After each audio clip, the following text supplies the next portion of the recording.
How's everybody doing, and welcome to the fish room. Today's video is going to be something a little bit different than I normally do. I want to kind of show how the fish room really started. I have a lot of, in my opinion, I think cool pictures of from years ago when I first built my first tank and started things in the fish room. So we're going to go ahead and kind of go through all those photos today. If you haven't seen the current fish room setup, here's a quick glance at it. Check out my most recent video. I do a full fish room tour. And the fish room has changed. I've had multiple setups in this room here. Right now I have, I think, around 13 tanks. At one point in time I had 43. I'm going to go through some photos. We'll talk more about that stuff. But if you guys are new to the channel, go ahead below, like the video, subscribe, hit that notification bell. It doesn't cost you anything, and it helps me out, so I appreciate it. Well, let's go ahead. I have some photos here. We'll do a slideshow, and I'm going to do a little bit of a voiceover, kind of explain the whole process and kind of the things that I've gone through and how I really got started in this hobby and this side business that I've been doing for almost 4 years now. So let's go ahead. We'll jump into some of these photos, and we'll talk a little bit about them.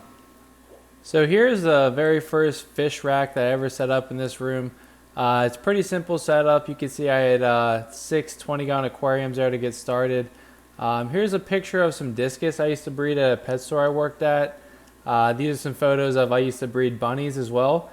So I really got into breeding for profit kind of kick there, where I was doing all DIY. I was building my own tanks, stands. I was breeding leopard geckos as well. This is a picture of some of my breeders I had back in the day. I also had some crested geckos. There's nothing cooler in my opinion than watching something be born or hatch out for the very first time. I also bred lovebirds. Here's 4, I think they're blue mass lovebirds I used to breed. I had Syrian hamsters. Kind of was into everything. Everything I had, I wanted to try to breed it, really enjoy the whole process. Here's a pair of my blue acaras, or one of the adults. It was the first fish I ever bred that laid eggs. And then soon after that, you know, I'm known kind of for my German blue rams. That was my very first pair I ever spawned and had the fry hatch, but they eventually ate them, so I've started doing things differently. But you can see this is the setup I had there with the 20 gallons are filled up now. I had some 40s, I had some geckos there. I also had some racks on the opposite wall, had my brine shrimp set up. So this room has gone through many phases of things, and I've enjoyed every one of them, and I've learned a lot from them. You can see that's where I had the hamsters on the left. I had my birds. Here's some German blue rams that I grew out from babies. But before I even did all that, I always was planning. I always was trying to design tanks. I was measuring things. I was constantly going through, had a vision of what I wanted, then how to make it possible, then how to make it profitable or affordable. And here's some cool pictures, in my opinion, of whenever I bought all my tanks. I had everything measured out perfectly. I taped them off. I cleaned them up. I watched hundreds upon hundreds of videos how to do all these different things, and saw people where I kind of came up with my own ideas. I had measurements for the tanks. I tried to find the best price. This is me when I was building my racks. I never really got to capture this quite as well. But I always took photos, the whole process of making the cuts, painting the racks, mounting them to the wall. I really can see it start to take shape in these next few photos. So here you can see once I upgraded and I moved over to my custom racks. This was a really cool setup. I liked it a lot. One thing, if I went back to redo it, I probably would make the top row a little bit lower, and I would take the bottom floor and raise it up so you don't have that super high or that super low tank. You lose a shelf, but you kind of have a peace of mind. You don't have to crawl down there. That 40-gallon tank on the bottom left was like the ideal height. So this is kind of the final setup right here, and we're going to go back to the fish room today. So we're back to the fish room today, and all those photos have been over, like I said, like a 4-year span. And I had all these photos saved, and I really use YouTube and like my social medias for any of my things. You can check out my Pittsburgh Pets Instagram. I'll put the name right here. But I have photos posted there over a period of time. But I really like to document all this stuff. Me, for myself, I can go back and kind of backtrack where I kind of started with stuff, the journey, and go back and just check out a lot of things that I think are cool, and then along the way share it with you guys. So hopefully you guys found those photos interesting. I definitely like to save all this stuff and kind of put it out there if I can. But I'm sure there's more things I kind of wanted to talk about. But just going forward, as you can see here, I still have a lot of fish tanks. I still have a lot of fish, but not nearly as many.